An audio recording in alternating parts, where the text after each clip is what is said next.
സ്വീകരിക്കുവാനാണല്ലോ നമ്മൾ തയ്യാറാകേണ്ടത്. ഇന്നലെ ഒരു വലിയ സംഭവം നമ്മുടെ രാജ്യത്ത് നടന്നു എന്ന് നമുക്കറിയാം. രാജ്യത്തെ ബഹുഭൂരിഭാഗം ജനങ്ങളും ആദരിക്കുന്ന ബഹുമാനിക്കുന്ന ശ്രീരാമക്ഷേത്രം. അതൊരു യാഥാർത്ഥ്യമാണ്. അത് രാജ്യം അതിൽ നിന്നും നമുക്ക് പുറകോട്ട് പോകുവാൻ സാധിക്കുകയില്ല. അത് രാജ്യത്തെ ബഹുഭൂരിപക്ഷം വരുന്നൊരു സമൂഹത്തിൻ്റെ ആവശ്യമാണ്. അത് അയോധ്യയിൽ നിലവിൽ വന്നു എന്നുള്ളതാണ്. പക്ഷെ അതേക്കുറിച്ച് നമ്മൾ അതിനെ പ്രതിഷേധിക്കേണ്ട മറ്റോ കാര്യവും നമ്മളെ സംബന്ധിച്ചിടത്തോളം ഇല്ല. ഓലക്കട മൂട് ഇയാളൊക്കെ പിടിച്ചിട്ട് ലീഗിൻ്റെ തലപ്പത്ത് കയറ്റി വെച്ചോ, അന്ന് പോയി ലീഗിൻ്റെ കാര്യം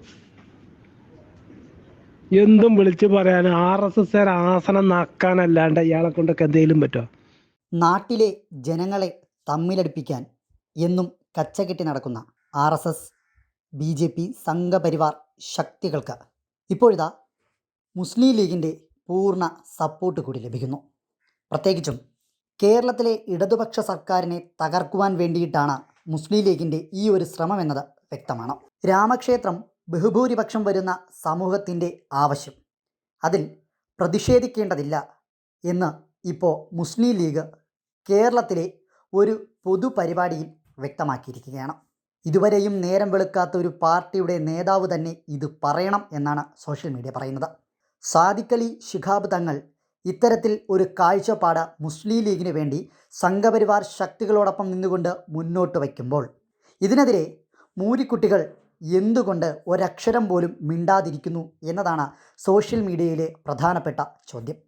ഇപ്പോൾ വ്യക്തമാകുന്നില്ലേ, കേരളത്തിലെ UDFും BJPയും തമ്മിൽ അത്രയ്ക്ക് വലിയ ബന്ധങ്ങളാണ് ഉള്ളതെന്ന്. അതിൻ്റെ ഏറ്റവും വലിയ തെളിവ് തന്നെയാണ് UDFിൻ്റെ പ്രധാനപ്പെട്ട ശക്തി കേന്ദ്രമായ മുസ്ലിം ലീഗ് തന്നെ പരസ്യമായി സംഘപരിവാറിൻ്റെ പ്രവർത്തനങ്ങൾക്ക്, വിഭാഗീയത മാത്രമുണ്ടാക്കുന്ന പ്രവർത്തനങ്ങൾക്ക് 100% സപ്പോർട്ട് നൽകുന്ന ഈ വാക്കുകൾ സ്വീകരിക്കുവാനാണല്ലോ നമ്മൾ തയ്യാറാകേണ്ടത്. ഇന്നലെ ഒരു വലിയ സംഭവം നമ്മുടെ രാജ്യത്ത് നടന്നു എന്ന് നമുക്കറിയാം. രാജ്യത്തെ ബഹുഭൂരിഭാഗം ജനങ്ങളും ആദരിക്കുന്ന ബഹുമാനിക്കുന്ന ശ്രീരാമക്ഷേത്രം. അതൊരു യാഥാർത്ഥ്യമാണ്. അത് രാജ്യം അതിൽ നിന്നും നമുക്ക് പുറകോട്ട് പോകുവാൻ സാധിക്കുകയില്ല. അത് രാജ്യത്തെ ബഹുഭൂരിപക്ഷം വരുന്നൊരു സമൂഹത്തിൻ്റെ ആവശ്യമാണ്.